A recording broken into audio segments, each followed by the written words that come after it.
we need to learn from the past, don't we? And on that note, welcome to the stage, Sarah Hodge, of the very lovely London Stock Exchange.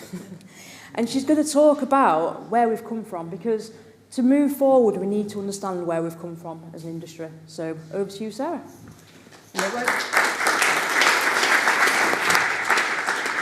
Morning, everybody. Really good to be here. That was really inspiring, and I'm not going to go into some of the things that we could go into about the future, because I think there's some really big topics, and hopefully we'll have a look at those today.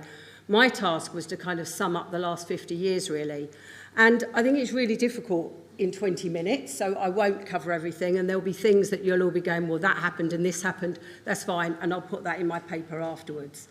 But what I did to do that was I looked at the industry and thought, okay, where have we come? How big's the industry? What are our main players in the industry? What's the driving forces in the industry that are going on? And looked at the market statistics and also the growth into next century, where we're sort of saying that, 4% growth in the market, and we're a £1 billion, multi-billion pound market. So all of those things are really interesting. And when you look at some of the statistics, and you do ChatGPT and all of that good stuff, it will tell you kind of what happened. It will tell you the facts. But what it won't tell you is why they happened and who was there and kind of the drivers behind what was happening. David spoke a little bit earlier about kind of some of those things we could have done, should have done, maybe done.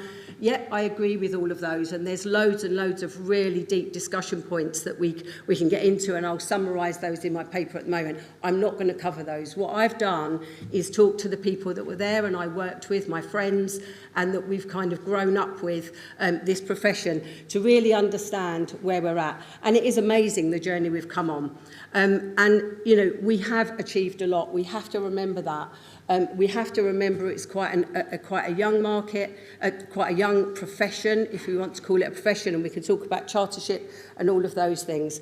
But that's what I'm going to kind of try and sum up. Now, I had a little bit of a wander down memory lane, a lot of people that are in the audience today, but also some people that aren't, and also some people, unfortunately, that aren't with us anymore. But today's going to feel like a bit of a mad dash through the last few decades. So let me start with the 1970s.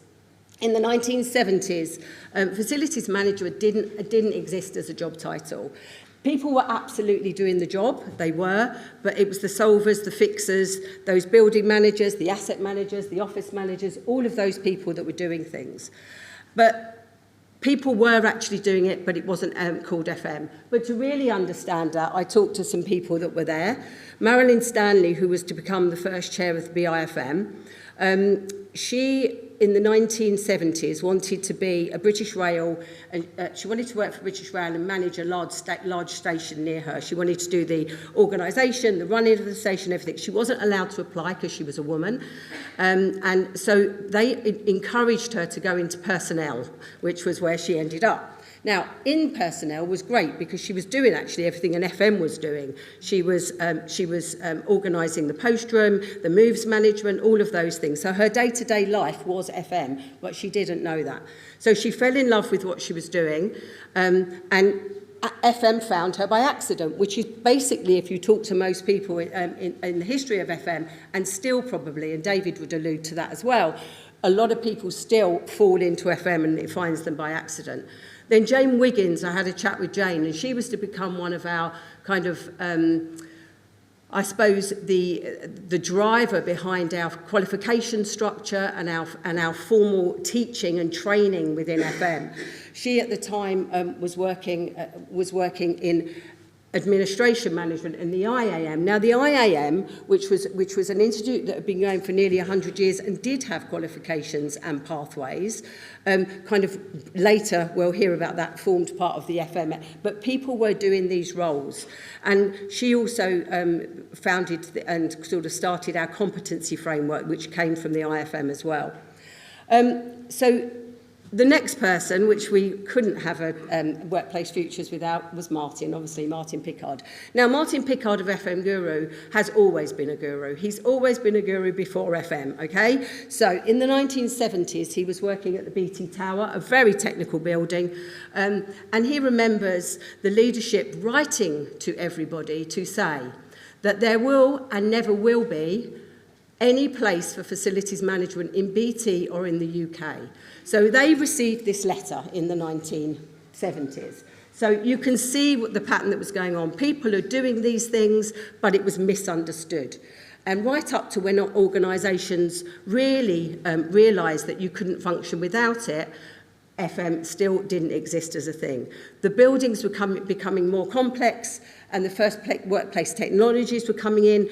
Economic pressures were there. We had the 3-day week, the energy crisis. So this all led to organisations thinking what is core in our businesses and what is not core. So it was very basic kind of first generation single source outsourcing. Professional committees did start to form. We had the Institute of Office Management, we had the IAM that had always been around, and subsequently to that, in 1979, Herman Miller in the US, who had a research institute that was called the Facilities Management Research Institute, held a conference where people were very inspired to talk about this thing called facilities management. And that was to become the IFMA in the 1980s. So by the end of the decade, no one still used the title in everyday layouts, but the ingredients for FM were already there. So it didn't give it its name, but the momentum was there for us to start for the 1980s. So in the 1980s, obviously the lovely Margaret Thatcher is there, and that was my first role in property and facilities. Which wasn't property and facilities. I was a construction worker building One Canada Square, and that was when Margaret Thatcher came to meet Paul Reichman with the model before we'd even built the buildings. So in the 1980s, facilities management became a thing. The decade started with the newly formed IFMA, which was amazing. We had an international voice. Initially, it was called NIFMA, which was national, but they realised it was an international thing, not only a US thing. Frank Duffy of DEGW was writing about buildings and building buildings where he was thinking about the future of that building, not just building it, but how we manage and how it operates for the people that are in those buildings. So he built the Lloyd's building and a number of other things. So DGW are often cited and talking to people over the last few weeks as the people that kind of brought facilities management into common business language in the UK. They launched FMJ, which was the voice of the occupier, in the early 80s, and that issue is still running today, obviously. A big influence in our world, and his son is here today, but huge influence in our world, and has dedicated a huge amount of time to advancing the profession, is Stan Mitchell. And he is one of the constant evangelists of FM. He would be the chair of BIFM, he was the chair of Global FM, and you'll hear a few more bits about him as we go through today. But he was on board ships. He was in the Merchant Navy, and he was doing stuff. He was fixing stuff. He was, and he had to do everything on board a ship because you can't go and get other people. So they basically fixed everything. What he says about people in FM at the time were they had common sense, logic, and they had problem-solving abilities. And they were able to galvanise the right resources to do what they needed to do. So actually, I think those attributes, those first attributes that he talked about were really important for FM.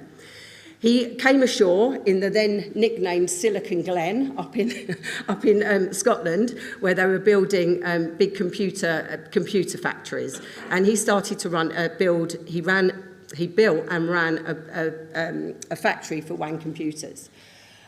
While he was doing that, he thought there must be another way. Other people must be doing what I'm doing. I'm not the only person in the UK that is doing this stuff. So he wanted to connect beyond his location. So at the same time, people like Derek Paxman, Derek Butcher, Marilyn, Jane Wiggins, Martin, all of these amazing people, Graham Briscoe, that you can all look up, that were real drivers at the beginning of FM, started to connect and network in groups with the same thought process. So this connection and the groups would eventually become the AFM, which joined later with the BIFM. But the AFM had kind of three purposes, really.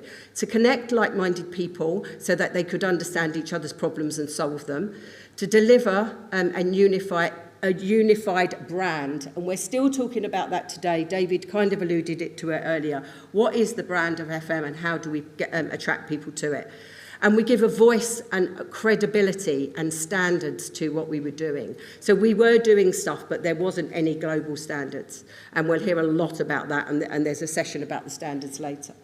So that's what it was about. They also had an education committee, which was the forerunner of the BIFM education. They took from the IAM framework that we heard earlier. But my story, I started in fashion. I then went into construction at Canary Wharf. That's for another day, but I absolutely loved it. And what we did on Canary Wharf, and I was the only girl on a construction site of 6,000 men, and we're not talking about EDI today, but today it still would only be 42 girls on that site, but that's fine. In the construction industry, that's a different matter. But it was the largest development in Europe. And at the time, there was a lot of construction going on, a lot of huge corporate real estate being built. Actually, our building was next door here, 10 Great George Street, and we used to get a launch. We used to get a speedboat down to Canary Wharf from there, so that was really cool in the 80s. I thought I was in James Bond or something. So, yeah, we then set up Canary Wharf Management Limited, which was really the first integrated FM company doing estates management to run the wharf. And it was set up before the wharf was built, before we topped out One Canada Square. And it was forward thinking about how we would manage the estate through for the next 50 years. So you can see the estate now, it's really, really pristine, and it's still kept, and a lot of it is still its original on the original estate. People like Keith Glenester and John DeLucy were there at that time. So that was really important. Later in the decade, in the 80s, obviously the big crash happened, and so we came to think about everything about cost and efficiency. And Bernard Williams, associates who did this first book, the Facilities Economics, and actually Mike's in the audience today, he was there then, started to talk about cost and value and benchmarking, and they that still continues today, and they were one of the first consultancies that were doing that. So late in the 80s, we saw a shift away from those single services. People started to bundle services together. M&A began in the market. We'll hear a little bit about that later as a response to this, and responding to the client's needs. And the profession had started. It wasn't built by policy or by accident. It was built by a group of people and pioneers that set about solving a problem for us all. FM was now a thing. We had a name, we had a network, and we had a voice. And more importantly, we had a purpose. So in the 1990s, facilities management was about to take off. By the end of the decade, it was cited as the fastest growing profession. In the 90s, it shifted from a fragmented set of responsibilities towards a structured, recognised profession. Driven by the workplace change that was going on in big corporates and more complex business issues, and also government outsourcing. So those government solutions to solving infrastructure problems and long-term issues that they had would drive the need for more a strategic approach to managing buildings. The first generation of outsourcing happened, and you'll see at the beginning of the decade that IBM management buyout that formed Procord and later to become Johnson Controls was a real trailblazer in that. They really pioneered those first outsourced contracts. I worked on one of them. It was terrible, but however, we pioneered them when we started. And we can talk about that later as well. So they are really known as the godfathers of outsourcing, and they reshaped the UK market and showed us a different way of how FM could be delivered. The early TFM contracts came out about that time as well, and that was one of the ones that I ran for Simon's FM. Around the same time, the PFI models came out, compulsory competitive tenders, quickly moved that market forward. And the FM service companies started to emerge along with that moment. There were trailblazer organisations like Lucy's here today, but Charter Services, who did joint ventures with Simon's FM and other people in the FM to bid those first large outsourcing government contracts and in the private sector. In the 90s, marked a major milestone with the formation of the BIFM. That joining together of the boards of the IFM and the AFM, they came together with all of those pioneers, and I could go through quite a lot of them, but it was a moment that the profession did gain an identity, a structure and a voice. And David would say, and others would say, if that's right or not. We often have a debate around the industry and the profession, and that's a really interesting debate we can have over coffee. The major corporates were beginning to recognise that workplace could drive culture and talent acquisition, and they were doing that. We started to talk about service culture, customer experience, and the brand experience in large corporates. Education accelerated. We had training courses and the first MSc, first master's degree in 1999, and that was led by a couple of the old Procord management buyout team as well. I was on the first cohort of that master's, and my dissertation, and you'll be pleased to know this, my dissertation was, do we have the right leaders in FM? We were cited as being the largest growing sector, and we had no leaders. Oliver and I often had this discussion. We had managers and we had good operators, great, and they were literally put into leadership positions and they did not know what they were doing. So really interesting that is still on the table now. And I think it's forever, because I think leadership changes through the time. So I don't think it was bad at the time, it just evolves. So that's really important. And did we have those leaders to meet our demand growth? The second topic, and a mission close to my heart, and you'll hear this a few times, is, and always will be, front and centre for me.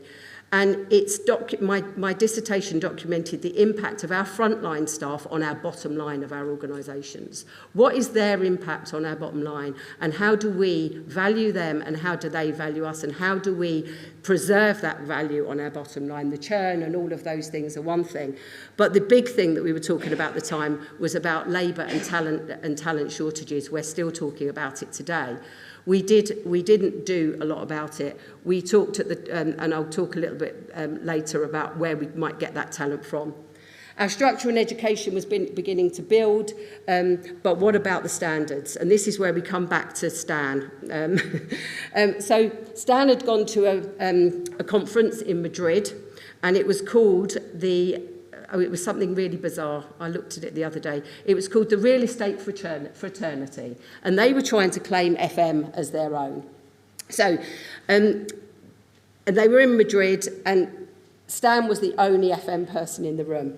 The others were all real estate directors, surveyors, property people, and the real estate director from the front stated that FM was only ever going to be a subset of property management. And Stan responded by saying, no, property management is a subset of FM, and an argument ensued. The real estate director said to him that unless we had professional standards and auditable standards and professional qualifications, we would never be taken seriously. So Stan made it his lifelong craziness to do that. He became the chair of the BSI standards and the ISO standards, and Gordon and Mark will speak a little bit about those standards now. But that was basically Stan proving a point over all those years. Knowledge sharing's found its platform. We have FM World. Martin's here today and has been a huge advocate in journalism for facilities management. But that was about that knowledge sharing and sharing information with everybody. The 90s marked a shift from managing stuff to business critical. It wasn't about running, but enabling organisations to function. It was part of the strategic conversation by the end of that era. And by the end of the decade, it had laid the foundations of outsourcing, professionalism, and academic grounding. This was the decade that where FM found its position and began to shape its professional future.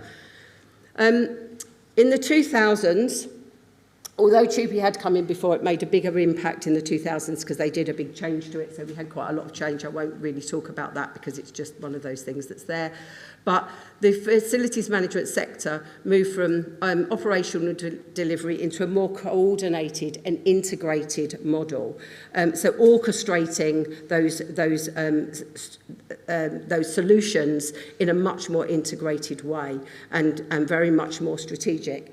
It provided a shift towards individual services. We got the IFM model and TFM models much more, and it became more common. Those models became more common. Sorry, I've lost my thing. Steve Gladwin, you'll see there we got Global FM. Stan was a chair of that, as was Steve Gladwin, and Steve's here today. Steve, I talked to about this, and his colleagues in Australia at the same time, at that time, were observing very similar patterns to what we were here. Construction firms actually in Australia were adding FM to the end of their names, and delivering FM services. There's a big debate about that all the pioneers will talk about, and we all do, about facilities management is a management discipline. It is not about delivering services. That's another big one of those debates that we can have another time. But at that time, Steve, as chair of FMA, because it was the Facilities Management Association Australia, there's loads of acronyms, started to visit the UK and to join with the people from the BIFM and to kind of really do that work on that global market.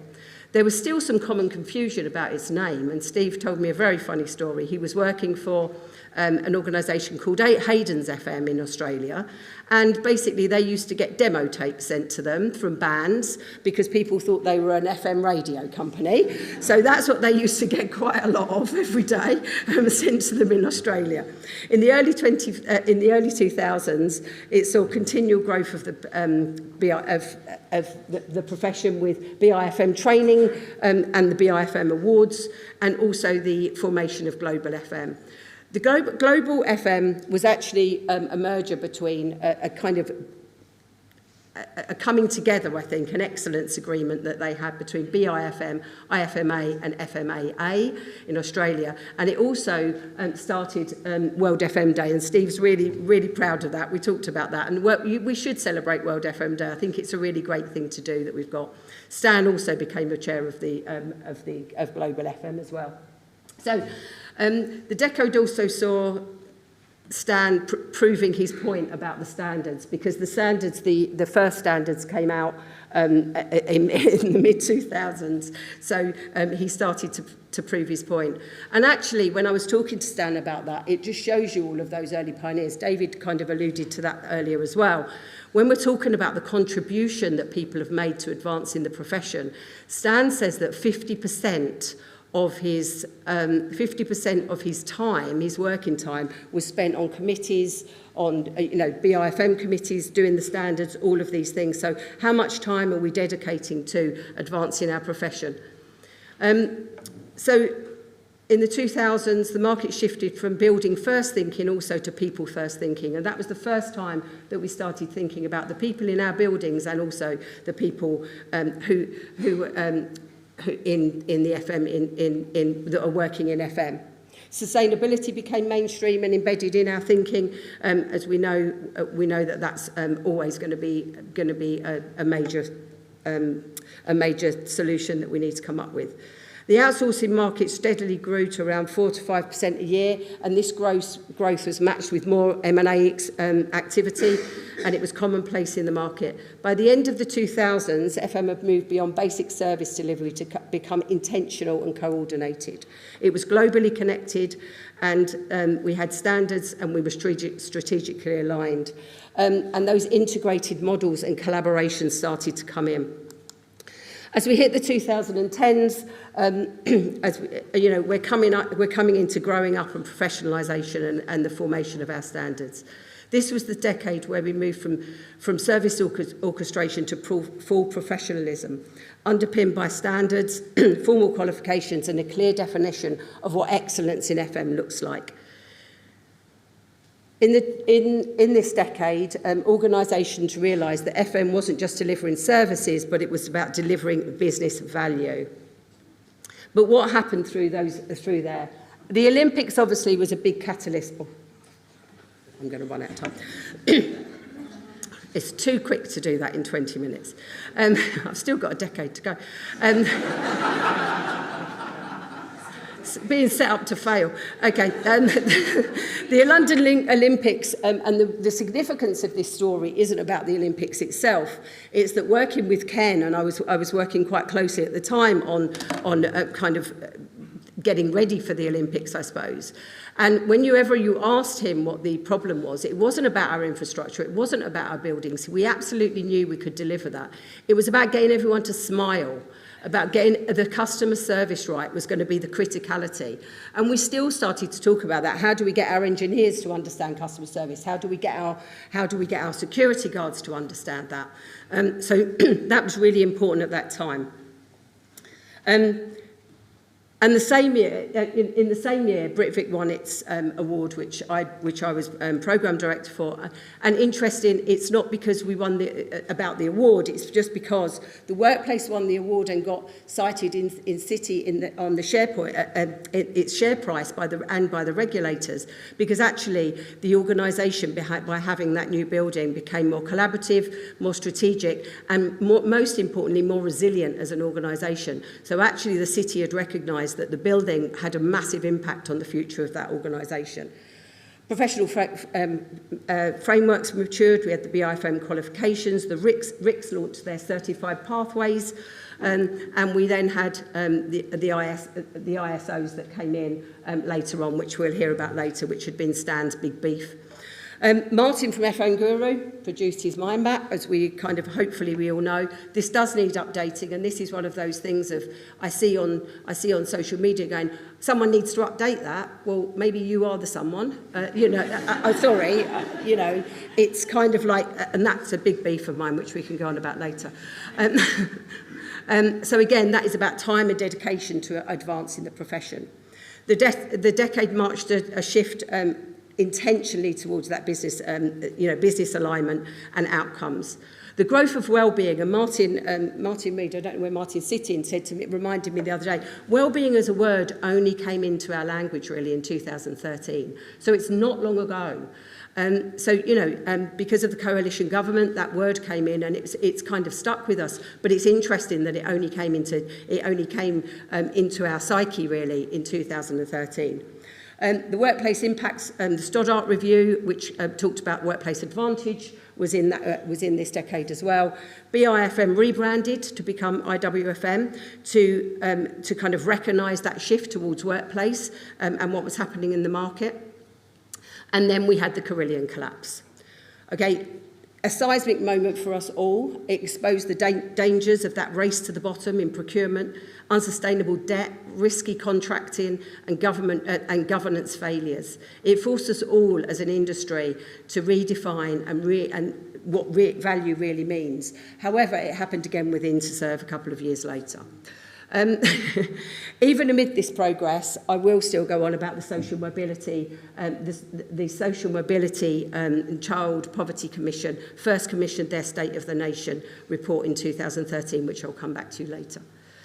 The decade highlighted the opportunity to unlock talent. We haven't unlocked our talent. We've got a huge talent pool which we're not using, and we'll come back to that. By the end of the 2010s, the profession had a backbone, an identity, qualification frameworks, and those professional standards. I'm going to skip to the 2020s. As we entered the 2020s, none of us could have predicted the dramatic things that would happen in the world. The pandemic was bad, but I'd say Trump's worse. And I would also say that actually just the geopolitical stuff that I deal with on a day-to-day basis, having 120 buildings globally, has been absolutely unprecedented in this at the start of this decade. So I think the pandemic has changed things. We know that. We've got hybrid working. We don't need to go into that. The world of work has changed. We've talked about it there, but it has become all about the physical workplace, the digital workplace, and the cultural workplace. So what does it feel like in those workplaces? And I don't call it workplace experience. For me, it's the experience of work. And that is what our young people in the future will be looking at. It's all of those things combined. Well-being and engagement and culture and all of those good things that you spoke about earlier become forefront, and we're not just maintaining spaces, we are shaping holistic experiences for our people in our organisations to enable them to have their best day. After the experience of disruption, organisations recognised the need for stronger resilience. Elliot wrote about this the other day on LinkedIn as well. We have, and this isn't resilience on a piece of paper and in a plan, this is resilience every day. The supply chain fragmentation, inflation, climate events, geopolitical pressures have all become everyday events for us, for businesses and for FM to solve and to deal with. Resilience is not an option, it's now foundational to everything that we do. And finally, in the 2020s, it brought something profound, really. Cornet, which we haven't spoken about, actually said that FM was demonstrated an extraordinary ability to become strategic and to lead businesses to deliver strategic outcomes and strategic visibility. So we haven't talked about Cornet, but I thought I'd get them in there. We stepped out of the background and into the spotlight, and the profession proved its value. 2020's, without question, became a strategic powerhouse. Whether we've continued to do that or not is debatable, but it was really important. So some of the things that I'm focusing on now globally, I can't cover all the themes, but the specific things that I'm focusing on and that I think big organisations that I'm talking to are focusing on is that optimising of the asset. So that's not just about squeezing footprint and downsizing, it's about how can we get the most out of those buildings. Everyday geopolitical threats, I could go through loads. I have buildings in Tel Aviv, Russia, Ukraine, all over the world, and we're dealing with families and we're dealing with real political issues that are affecting our business, but more importantly, our people day to day. Climate impact, so we can talk about net zero and getting towards that. It's happening now. Every day we have daily floods, extreme weather, snow, fires, all that I've dealt with, in my buildings over the past few years. And these don't just affect our buildings and our businesses, as I said, it's affecting people's families and lives. So it's really important. Technology, data and AI. We could have a whole day on that, and it's great. And I know Graham and Sophia are probably here, but I think we're terrible at it. I think we're really bad at even using our data. We don't even know what questions we want AI to answer, so we can come back to that as a different thing. Dynamical and flexible and on-demand servicing is something that we're really looking at, and we are using data and AI to do this. Really interesting. How can we flex and have push, on-demand services in all of our buildings globally to match the trends of the patterns of occupation in our buildings? So we're looking at that. So how did we get here? I'm finishing now. How did we get here? It really is all about the people. We're going to say this all day, I think, and I hadn't realised that this was going to become a theme. But these people on the screen are some of them, not all of them. I've caught up with all of these later, and I'm proud to say that they're my peers, but also my friends for life. The industry is incredibly friendly, and I think we should continue that. The industry didn't evolve by accident. It grew because people cared enough to push the boundaries, to connect the dots, to challenge the norms and drive meaningful change. And the next chapter, going back to David, is yours to write. Step forward, do it. Whatever you think the future should be, you can do that. More importantly, these people were outward looking. They hunted down those connections to like-minded people. There must be a better way to do this. We didn't have a brand, but what we did have was a profound sense of purpose, passion, dedication, and a belief that facilities management was the way of the future. They were evangelists and they were volunteers mainly. So they did this not for their personal gain and for their own careers, but they did this for the greater good and the good of facilities advancement. So my call to action to you, and it fits really well, is what are you going to do to advance the profession? Do we still have the people with the passion and the forward thinking to advance facilities beyond where it is today? Facilities has evolved into a complex strategic discipline integral to organisations with workplace at its heart. It's grown and adapted to external forces, and I think we've come a long way. And it solves more complex business and global problems. But it shouldn't just be about the organisations and the people it serves, enabling them and their people. It should also be about our people and the people in FM. Social mobility and the State of the Nation Child Poverty Act in 2013 and updated at the end of 2025 shows little progress in 10 years, and that millions are trapped in low-paid jobs with limited or no way out of them, and limited career progression and prospects. The growth predicted in the FM market is 4%. Our labour shortage, the leadership shortage, all of those things that we've talked about have considerable, significant economic costs. And as an industry, it is vital that we together, at speed, across public and private sector, address the problems that enable and develop talent from all social backgrounds to thrive. We also know that an ageing population, as we've talked about already, in FM is reaching retirement age. I can't think of a better opportunity or sector to intentionally target those from backgrounds and circumstances, whatever they may be, with to exclude barriers to employment and to career progression. We have a huge pool of untapped talent, and around the sector, we need to intentionally remove the barriers to employment and progression, enabling everyone to succeed. Not just when I see them on an award-winning, from the awards, I see loads of great innovation happening. But this needs to be habitual, and this needs to be happening across our sector on a daily basis.